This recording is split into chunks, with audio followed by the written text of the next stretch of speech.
Liverpool are admirers of Newcastle United forward Alexander Isak.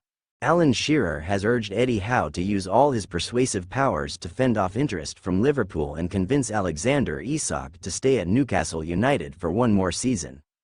The 25-year-old was left out of the Magpies squad for the preseason tour of the Far East on Tuesday after informing club officials of his desire to explore a move away from St James's Park this summer.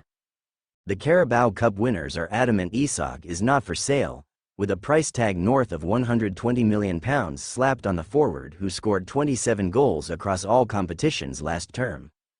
But Newcastle United hero Shearer has warned his old side how difficult it will be to keep hold of the Sweden international this summer, with Liverpool on standby to make a British record transfer offer. Speaking to Betfair about Isak's future, Shearer said, "Eddie Howe has to use all his persuasive powers to do what he can and try to make him stay at least one more year. If that can't happen, then it is what it is. You have to get the very best deal for the football club, and if someone is prepared to pay north of £150 million, and if he really wants to go, you can't step in his way.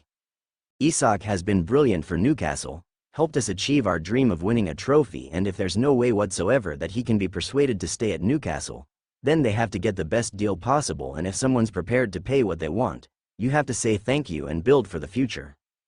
There's no individual bigger than the football club."